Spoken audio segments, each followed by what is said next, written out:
Brian, that's no good. We're not allowed to do that. Pull the back off and remove the batteries. You will recall those Samsung devices catching fire on aeroplanes and all of that. Do not take any devices into the chamber. I would be stuck inside this chamber with a burning device.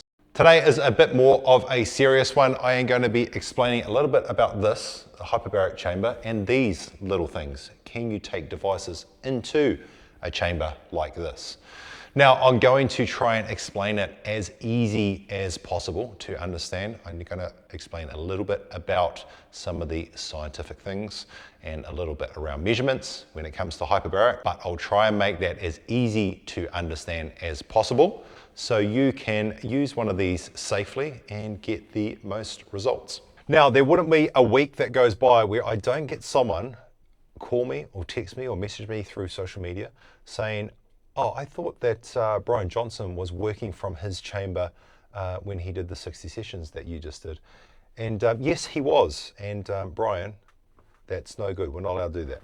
So it's definitely a no-no when it comes to laptops, devices inside a hyperbaric chamber. And I will explain why. So when you are at sea level, so at the moment, I am at 100 kPa, 1 atmosphere, right? When we go into the chamber, if we're going to 2 atmospheres, for example, which is most commonly used when we are doing a hyperbaric session, we are introducing pressure inside the chamber. Now that is measured in kilopascals, which is kPa, right? So as you can see on the screen here, when I run a 2 atmosphere session, we are increasing the pressure inside the chamber by 100 kPa. So overall, that is increasing the overall pressure at sea level to 200 kPa. So we're at 100 now, we're adding an extra 100 kPa. So that makes it 200. Now, that is the pressure side of things. The other thing is the oxygen. Now, I'm not going to go in depth about chambers that pressurize with pure oxygen. That is not this chamber, and that is not what I recommend going into. I recommend a chamber that pressurizes with ambient air.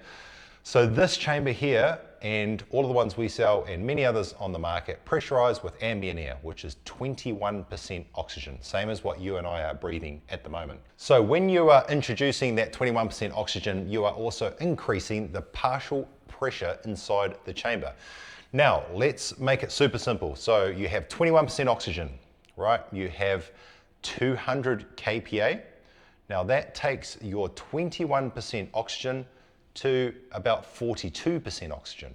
So to make it super simple again, it would be like taking 42% oxygen, pumping it into a room where you are now. That's going to increase the risk of fire and all other kind of events around fire much higher. So when we're talking about pressure, partial pressure, and the oxygen inside the chamber, those are all increased with a hyperbaric session, which increases the fire risk. So we need to keep that in mind. Now, fire needs 2 things. It needs an ignition source and it needs an oxidizer. So ignition source could be a spark or a lithium battery or whatever it may be, and then the oxygen to help it burn. So when it comes to having devices inside the chamber, you will recall those Samsung devices a number of years ago that were catching fire on aeroplanes and all of that. And you do see the odd kind of lithium power bank and that catch fire on aeroplanes.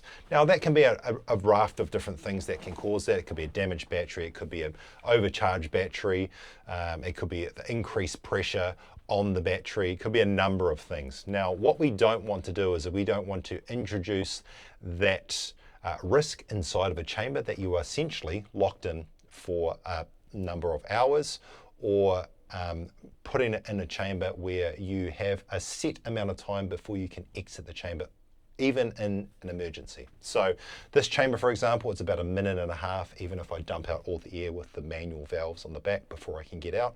So say, for example, I had my phone in here or a laptop and some reason it wanted to combust into flames, I would be stuck inside this chamber. Yes, I would have the enriched oxygen breathing through this bibs mask, but I would be stuck in this chamber with a burning device. So I do not want to experience that, and I don't want anyone else experiencing that either. The other thing you've got to think about is when you are in the chamber, one, you are locked in with a burning device, then also you have an increase of pressure inside the chamber due to a burning device.